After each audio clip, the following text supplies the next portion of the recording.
எம்ஜிஆர் எங்கள் அழைப்பின் பேரிலேயே இலங்கை வந்தார். கொழும்பில் அவர் எங்கள் வீட்டில் தங்குவதாகவே முடிவு செய்யப்பட்டிருந்தது. ஆனால் ஆயிரக்கணக்கான வெறிகொண்ட ரசிகர்கள் வீட்டை முற்றுகையிட்டதால் தான் அசம்பாவிதம் ஏதும் நடந்துவிடக் கூடாது என்று அவரை கோல்ஃபேஸ் ஹோட்டலுக்கு மாற்றினோம். தமிழ் திரையுலகிலும் தமிழ்நாட்டு அரசியலிலும் அசைக்க முடியாத சண்ட மாறுத தலைவராக விளங்கிய எம்ஜிஆர் 1966 இலங்கைக்கு வந்தார். ஒரு கலக்கு கலக்கிவிட்டே சென்றார். எம்ஜிஆரின் வருகை இன்றளவும் பேசப்படும் விஜயமாகவே உள்ளது. அவர் எங்க வீட்டு பிள்ளை கொழும்பில் திரையிடப்படும் சமயத்திலேயே சரோஜா தேவியுடன் வருகை தந்தார்.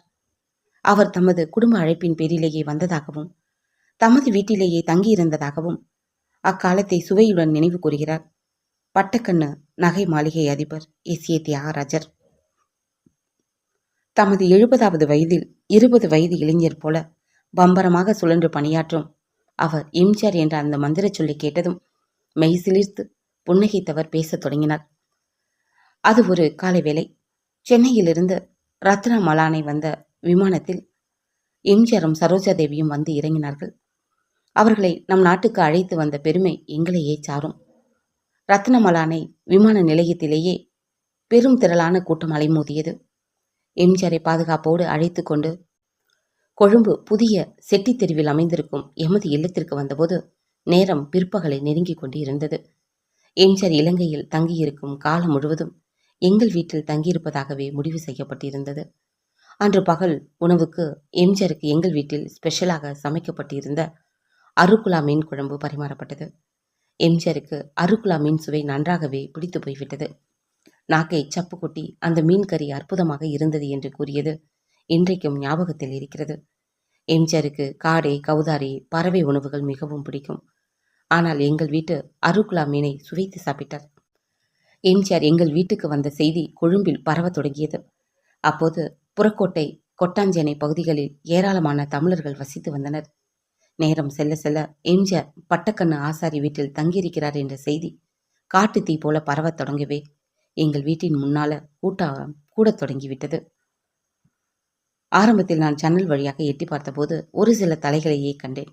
அரை மணி நேரத்தின் பின் பெருந்திரளான கூட்டம் அந்த தெரு முழுவதும் அலைமோதத் தொடங்கியது. ஆண்களும் பெண்களும் சரிசமமாக கூட்டத்தில் தெரிந்தார்கள். வெளியே பூட்டப்பட்டிருந்த பிரதான கேட்டை தட்டி கொண்டு கூச்சல் எழுப்பிக் கொண்டிருந்தார்கள். தலைவா, வெளியே வா, வாத்தியாரே நீ எங்கே இருக்க என்று அவர்கள் போட்ட கூச்சல் அந்த பிரதேசத்தை அதிர வைத்தது. நிலைமை மோசமாவதை புரிந்து கொண்ட எம்ஜிஆர் எங்கள் வீட்டு மேல் மாடியில் வந்து ரசிகர்களை பார்த்து கை அசைத்தார்.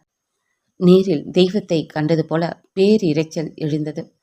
திரையில் பார்த்த தங்கள் கனவு நாயகன் நிஜமாகவே எதிரே தோன்றியதால் மெய் சிலிர்த்து போன ரசிகர்கள் செய்த ஆர்ப்பரிப்பு அடங்குவதற்கு ரொம்ப நேரமானது. அதன் பிறகு எம்ஜிஆர் ஓய்வு எடுத்தார். இது எங்களுக்கு பரபரப்பை ஏற்படுத்தினாலும் இந்த ஜனக்கூட்டம் எம்ஜிஆருக்கு பொருட்டாக இருக்கவில்லை.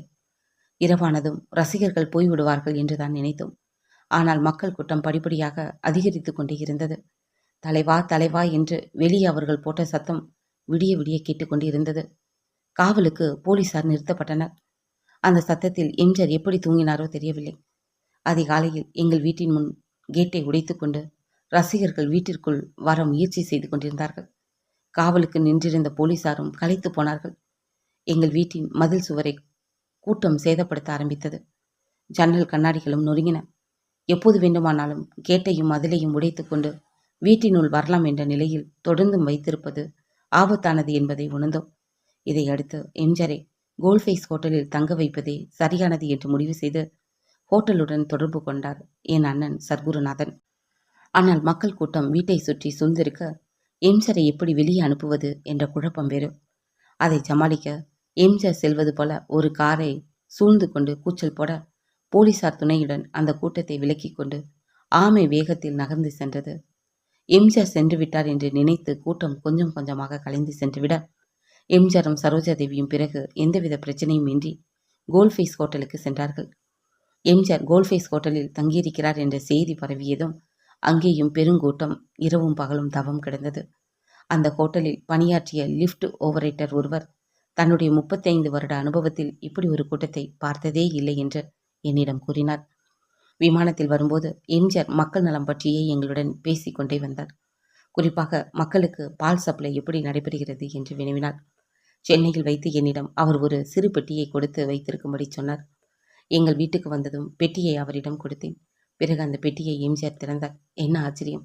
அந்த பெட்டி முழுவதும் இந்தி கரன்சிகள் கட்டுக்கட்டாய் அடுக்கி வைக்கப்பட்டிருந்தன. ரத்னமலானையில் எம்ஜிஆருக்கு ராஜ மரியாதை கொடுத்து அனுப்பியதால் தப்பினோம். அந்த காலத்தில் வெளிநாட்டு கரன்சி கொண்டு வருவது பெரிய குற்றம். சென்னையில் அரசியலங்குமரி படப்பிடிப்பில் எம்ஜிஆர் இருந்தபோதுதான் முதலாக எம்ஜிஆரை நானும் என் குடும்பத்தினரும் சந்தித்தோம். 1961 ஆண்டில் அந்த சந்திப்பு நிகழ்ந்தது. நடிகர் TS துரைராஜா எம்ஜிஆருக்கு எங்களை அறிமுகம் செய்து வைத்தார். அதன் பிறகு எம்ஜிஆர் எங்கள் குடும்ப நண்பரானார். எம்ஜிஆரின் வளர்ப்பு மகனான அப்புவோடு நான் கிரிக்கெட் விளையாடுவேன். அந்த அளவிற்கு அவர்களோடு நெருக்கம். அப்பு எம்ஜிஆரை சேச்சா என்று தான் அழைப்பார். அதனால் நானும் எம்ஜிஆரை சேச்சா என்றே அழைத்தேன். அவர் என்னை தியாகு என்று அழைப்பார். எம்ஜிஆர் அப்போது மதம் நம்பிக்கையற்றவராக இருந்தார். ஏனெனில் அவர் அண்ணாதுரையின் சீடர். ஒன்றே குலம் ஒருவனே தேவன் என்ற கொள்கையோடு வாழ்ந்தார். கொழும்புக்கு வந்தபோது நாங்கள் கதிர்காம கந்தனுக்காக செய்த வேல் ஒன்றை எம்ஜிஆரிடம் கொடுத்து கதிர்காமத்திற்கு காணிக்கையாக அளிக்கும்படி கேட்டுக்கொண்டோம். எங்களுக்காக அவர் அதை செய்தார். எம்ஜிஆர் எங்கள் வீட்டை விட்டு புறப்படும் போது உங்கள் வீட்டு அருக்குலா மீன் குழம்பு ருசி என்று சொல்ல மறக்கவில்லை. கோல்ஃபேஸ் ஹோட்டலில் இருந்தபோது அவருக்கான பசும்பால் எங்கள் வீட்டில் இருந்து தான் அனுப்பி கொண்டிருந்தோம். எம்ஜிஆர் குண்டடிப்பட்டு மருத்துவமனையில் அனுமதிக்கப்பட்டிருந்த போது அவரை பார்க்க நான் சென்றிருந்தேன். அப்போது மட்டக்களப்பு MP ராஜாதுரை அங்கே இருந்தார். அவரை உள்ள அனுமதிக்க மறுத்துவிட்டார்கள். ஆனால் எனக்கு அனுமதி தந்தார்கள். கட்டுப்போட்ட நிலையில் அவரை பார்க்க எனக்கு ரொம்பவும் வேதனையாக இருந்தது. எம்ஜிஆர் முதலமைச்சரான பின்னர் அவரும் ரொம்பவும் பிஸியாகிவிட்டார். என் தங்கையின் திருமணத்திற்கு எம்ஜிஆரின் மனைவி ஜானகி வந்து வாழ்த்திவிட்டு சென்றார் என்று எம்ஜிஆர் நினைவுகளில் தியாகராஜா மூழ்கி போனார்.